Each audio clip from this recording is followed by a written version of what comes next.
ہم لوگ انسانوں میں فرق کرتے ہیں ان کی دولت کی وجہ سے، ان کی شکل و صورت کی وجہ سے، ان کے رنگ کی وجہ سے۔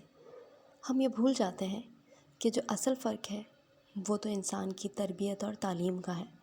ہم لوگوں کو اپنے حساب سے جج کرتے ہیں، ان کی شکل کو دیکھ کر، ان کے رنگ کو دیکھ کر، ان کے قد کاٹ کو دیکھ کے، ان کی وجاہت کو دیکھ کر۔ ہم کبھی بھی یہ اندازہ نہیں لگا پاتے کہ اصل خوبصورتی انسان کے اندر ہوتی ہے، اس کے دل میں ہوتی ہے، اس کی سیرت میں ہوتی ہے، اس کے کردار میں ہوتی ہے۔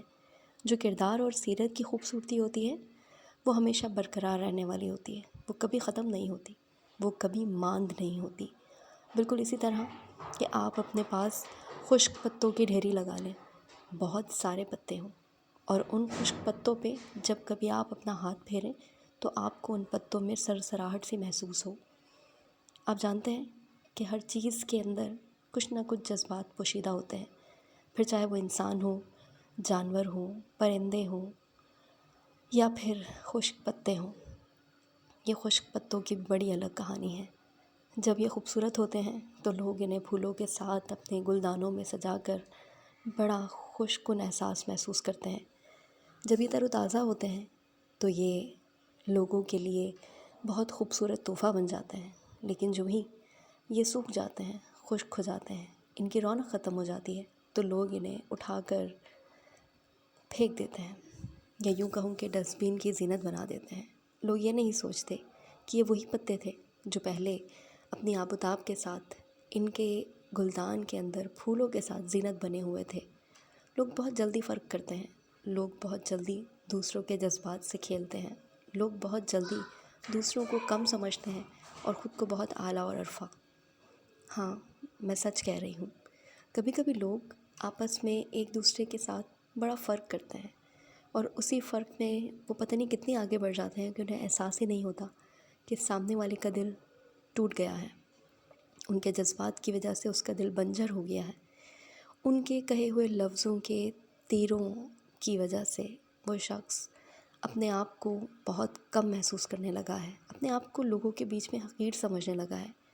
یاد رکھیے کہ اللہ تعالیٰ نے کسی بھی انسان کو حقیر نہیں بنایا، ہم صرف اپنی بد زبانی سے لوگوں کو حقیر کرتے ہیں۔ جی ہاں، صحیح کہہ رہی ہوں کہ ہم اپنی بد زبانی سے لوگوں کو زج کرتے ہیں، پریشان کرتے ہیں اور احساس دلاتے ہیں کہ وہ ہم سے کم ہیں، ان کے پاس یہ چیز نہیں ہے، وہ چیز نہیں ہے، وہ آپ کے سٹینڈرڈ کے نہیں ہیں۔ در حقیقت اللہ تعالیٰ نے انسانوں کے سٹینڈرڈ نہیں بنائے۔ خشک پتوں کو دیکھیے ذرا غور سے، کتنی اذیت محسوس ہوتی ہے، ان کی خاموش زبانیں پتہ نہیں کیا کیا کہانیاں کہنا چاہتی ہیں، اور ہم سننا نہیں چاہتے۔ ہم تو صرف یہ محسوس کرتے ہیں کہ اب بالکل یہ ردی ہو گئے ہیں، بیکار ہو گئے ہیں، ان کو پھینک دینا چاہیے۔ لیکن کبھی کبھی ہم بالکل ایسے ہی سلوک انسانوں کے ساتھ بھی کرتے ہیں۔ جب تک وہ آپ کے کام آتے ہیں ان کی بڑی ویلیو ہوتی ہے، ان کی بڑی عزت ہوتی ہے، آؤ بھگت ہوتی ہے، ان کا خیال رکھا جاتا ہے، اور جو ہی وہ آپ کے کسی کام میں آپ کا ساتھ نہیں دے پاتے تو آپ انہیں چھوڑ دیتے ہیں، آپ ان کی قدر بھی نہیں کرتے، آپ ان کو وہ مقام بھی نہیں دیتے جس کا وہ حق رکھتے ہیں۔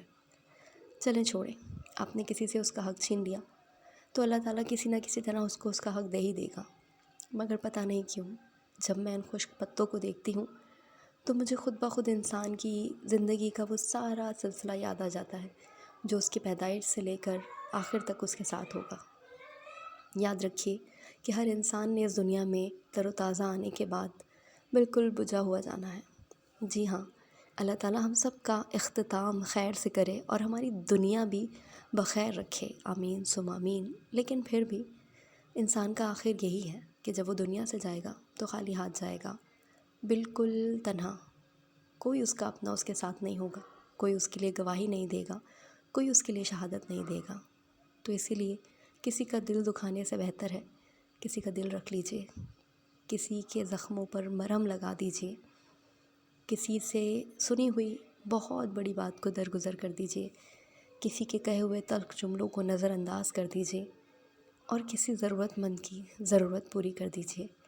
ضروری نہیں ہے کہ آپ کسی کو پیسے دے کر اس کی ضرورت پوری کریں، ضروری یہ بھی نہیں ہے کہ آپ کسی کی مدد کریں، اس کو اس کی ضرورت کے مطابق چیزیں عنایت کریں تو وہ آپ کا بے دام غلام بن جائے۔ ایسا نہیں ہے، لوگوں سے لفظوں سے محبت کریں، لفظوں کی محبت بڑی نایاب اور قیمتی ہوتی ہے۔